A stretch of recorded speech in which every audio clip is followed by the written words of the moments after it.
Habari ya leo? Salama, habari? Ni nzuri. Unaongea bila shaka Dorcas Francis.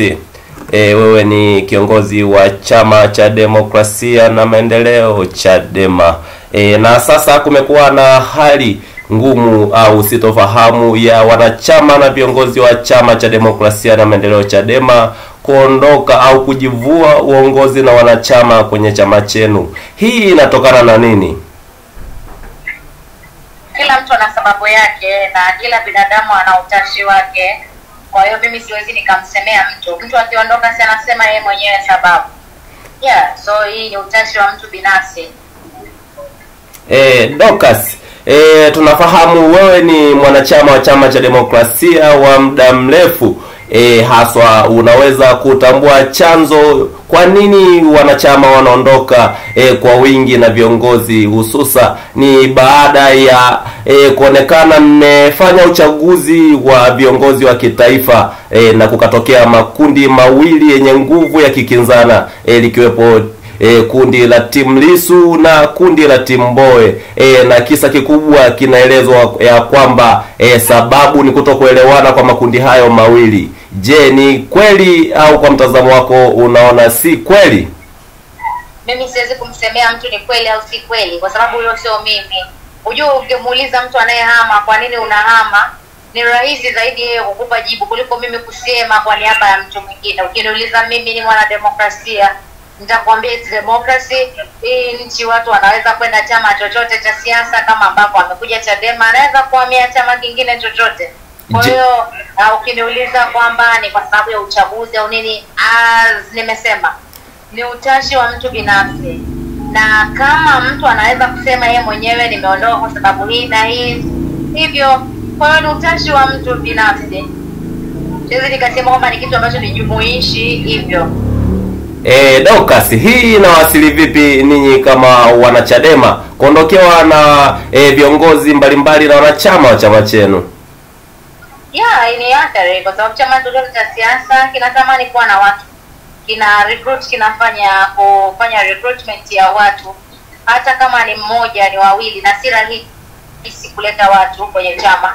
Kwa hiyo watu wanavyoondoka wengi ambao wamekuwa viongozi, wamekuwepo muda mrefu, ni watu ambao tumekuwa nao, ni sio kitu kizuri na wala sio kitu cha kushangilia, na mimi personally naweza kusema ni huzuni, kwa sababu mimi si muumini wa watu kuondoka, na ningependa tu wengi na wengine waje kuungana na sisi. Kwa hiyo ni hatari, tumepoteza askari wetu hivyo.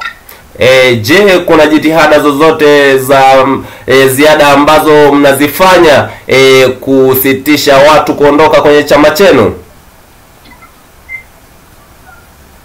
Hilo ni swali gumu, kwa sababu mtu akiwa anaondoka kuambia mimi naondoka, umemuona kwenye vyombo vya habari hivyo, lakini kama ni mtu anaweza kukuambia bwana mimi najisikia kuondoka na nini, unaweza kukaa na kushauriana kwamba palipo na mapungufu tutarekebishana hapa na hapa, hivyo baki na nini Kwa hiyo kama tunapata nafasi ya kuwa chat na mtu anataka kuondoka, akisema tunashauriana kwamba usiende na nini.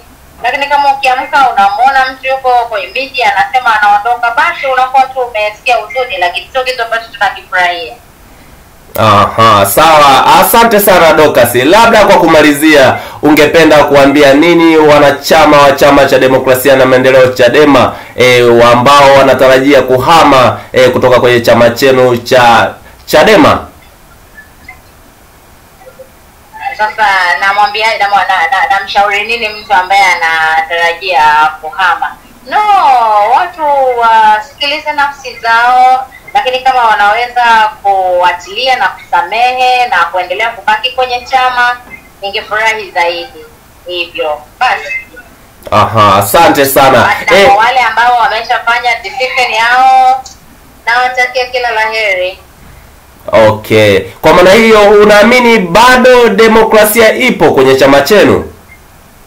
Ndio maana kinaitwa Chama cha Demokrasia na Maendeleo, na ndio maana unaona mtu anaweza kuja na mtu anaweza kuondoka, na ndio maana unaona tunafanya uchaguzi ambao hamna chama kingine chochote kimeweza kufanya kwenye hii nchi.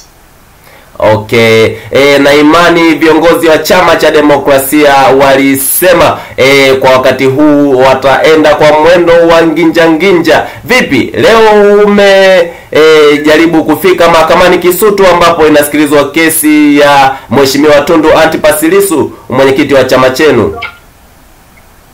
Tumeona viongozi, watu wameruhusiwa kuingia. Si mahakama ilishatoa rule kwamba watu wasisumbuliwe, na wanasheria walilisemea hilo.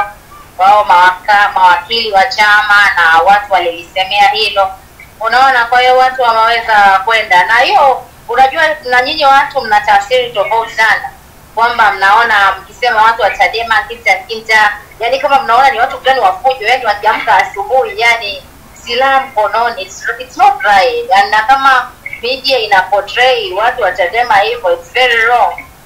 So sisi tunasema kwamba tutakuwa nginja ni pale ambapo kama kuna uonevu, watu wanaonea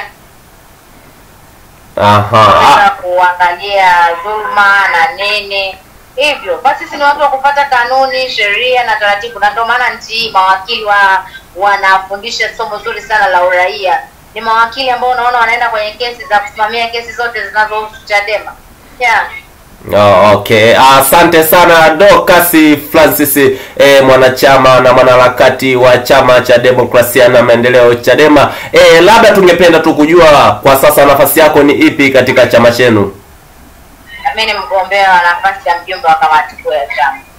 Okay, asante sana. Basi tunakushukuru kwa nasi muda huu, mpenzi mtazamaji wa YouTube channel yetu ya Ilolo Online TV. Tulikuwa naye siasa kupitia chama cha demokrasia na maendeleo Chadema, anayefahamika kama Dorcas Francis kutokea jijini Dar es Salaam. Asante sana mpenzi mtazamaji uliyekuwa nasi kipindi chote wakati wa mazungumzo haya baina yetu na Dorcas Francis. Usiache kutufuatilia kwenye mitandao yetu ya kijamii X, Facebook na YouTube ni Ilolo Online TV. Asante sana. Tunakushukuru Dorcas. Karibu. Okay, asante sana.